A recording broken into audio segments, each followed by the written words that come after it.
Hey, what's going on, guys? We're back in the garage again today, and today's project we're going to be installing some new oil squirter bolts. So if you're wondering why I might be installing the oil squirter bolts, I just got done putting a turbo kit on the S2000 and I noticed that my idle oil pressure is about 15 psi, and that seems a little low.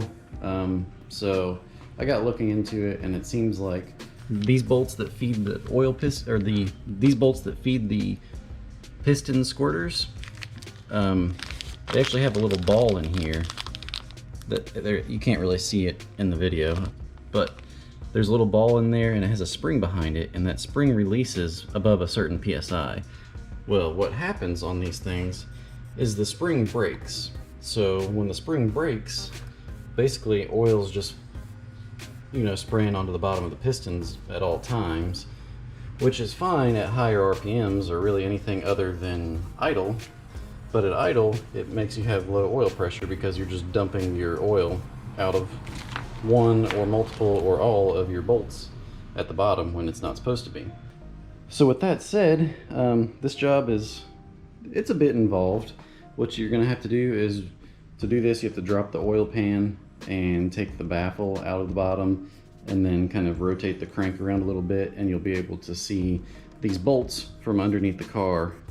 The one on top of the oil pump is a little bit hard to get to, but yeah, I just wanted to kind of document this in video because it's on the forums, but sometimes a video is worth 1,000 words here. So yeah, this is what I'm doing.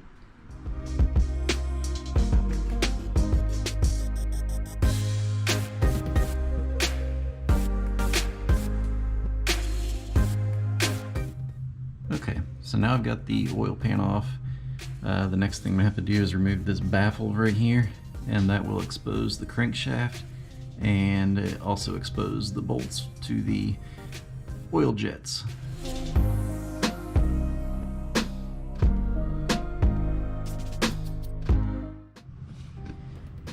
Okay, so we got the baffle plate off, and what you can see right here is you can see the crank and your connecting rod caps, and I'm going to have to rotate the crank a little bit to be able to see the oil jet bolts.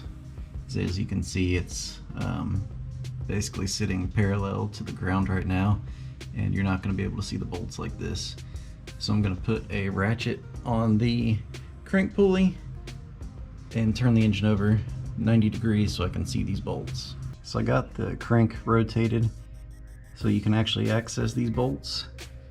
And if you take a look up here, you can see on the passenger side of the engine, all the way above the crank, you can see the bolts. So here's one right here. This is cylinder 3. Here's cylinder 4. There's cylinder 2. That one's going to be tough to get to because the oil pickup's in the way. And then cylinder 1. Let's see if you can. I can see it. There you go. You can kind of see it up there. So there's cylinder 1. That one's going to be really tough. But 3 and 4 are going to be pretty easy.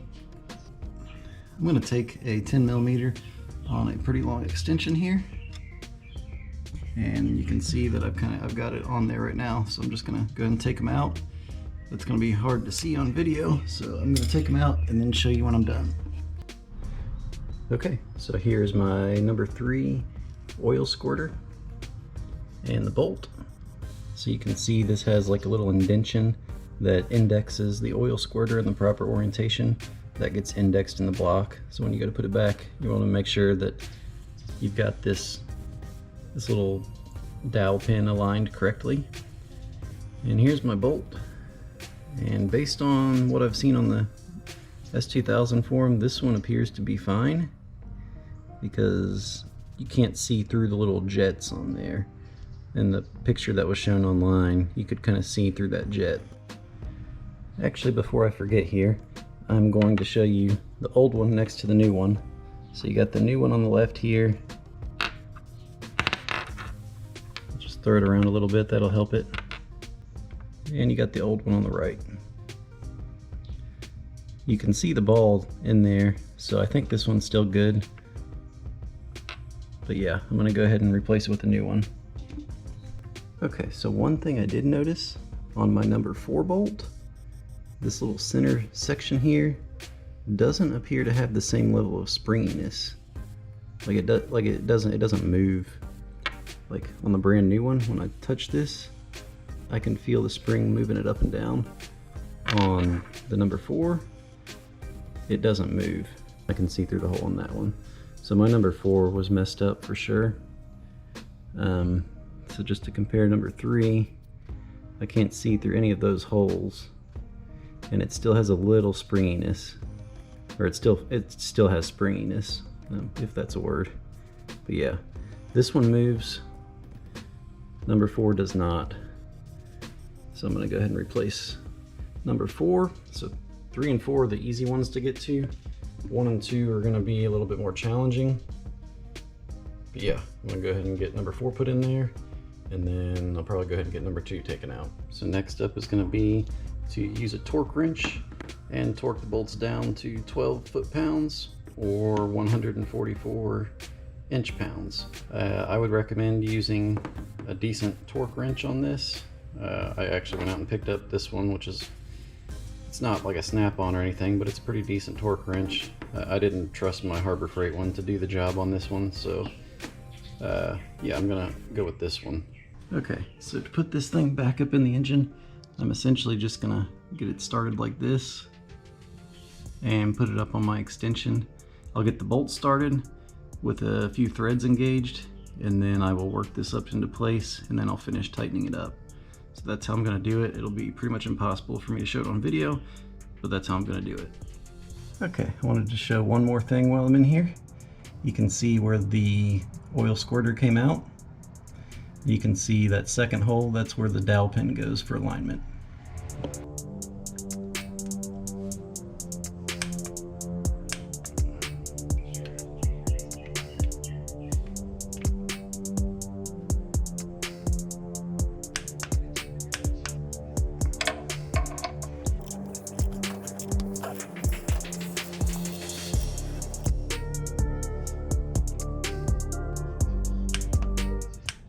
Okay, so I just got all the bolts torqued down.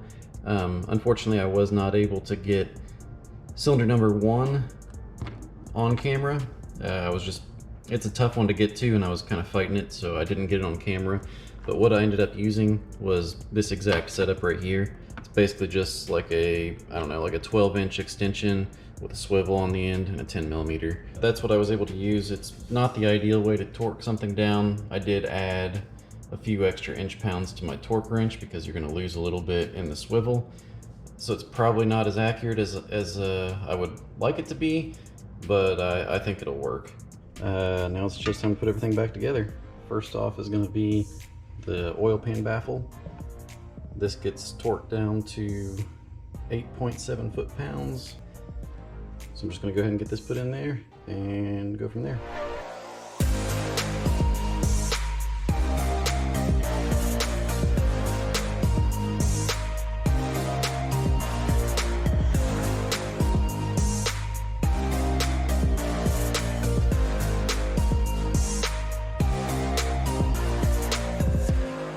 Okay, so we got the oil pan baffle back in. Now I just need to go through and clean off the old gasket material off the block and off the oil pan, and then we're ready to put the oil pan on.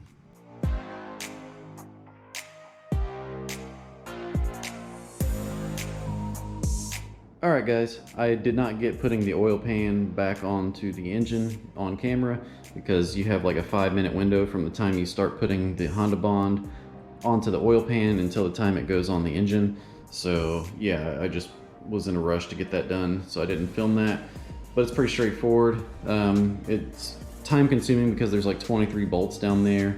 There's a handful, there's like 3 long bolts, but you can see like the embossment on the bottom of the oil pan, so you can keep track of where those go pretty easily. But yeah, I got that all done. Everything's put back together. I started the car up and everything's gone smoothly. I did test drive the car for a minute, and while I haven't driven it very far yet, the results do look pretty promising. So before, I was seeing about 15 psi at idle after driving around a bit. So I think Honda recommends you take your temperatures at like 185 Fahrenheit on oil temp, but I don't have an oil temp meter, so I'm kind of going off coolant temp. But I would assume that the oil continues to get hotter the more you drive, so the thinner it's going to get. So basically what I was seeing is, after driving around quite a bit, I was probably well beyond the 185 oil temp where it's supposed to be taken, but I was seeing like 15 psi at idle occasionally, and after I would drive around a lot, it would drop down to like 14, and it would even dip into the 13. Like I'd see 13, it would blip down to 13 and then be back up to 14. After a lot of driving, I would see that. So yeah, that concerned me a little bit at idle, but it would always pick up as soon as the RPMs would raise. My oil pressure would look perfect. Saw a thread on the S2000 forum that kind of like, well, that makes perfect sense. So yeah, I suspect that that's been an issue on my car like up for a long time now, and I just didn't know until I had an oil pressure gauge.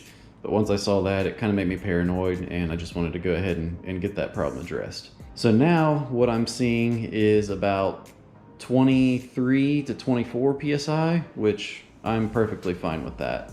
That's plenty of oil pressure for idle. The rest of it still looks the same. So overall, I would say it's definitely worth the effort to go through and do this repair, because it gets your oil pressure in check of where you should be. You should definitely realize what you're getting into when you do this job. I think in the beginning of the video I said it's pretty involved. I don't want to say it's difficult, because it's not difficult, but if you screw this up, like if you stripped out those bolts in there, you're gonna have a bad time. So you just know that going into it. That being said, it does seem to have at least partially resolved my issue for now. So yeah, that's pretty much everything I have for today. Hopefully that's helpful to some of you guys. I'm going to try to get caught up on some of the backed footage I have. I have some footage of installing the turbo kit, and I have a lot of other footage. I just got busy and didn't have a chance to go through and edit that yet. So I'm going to try to get to that. But yeah, that's all I have for today. So yeah, thanks for watching.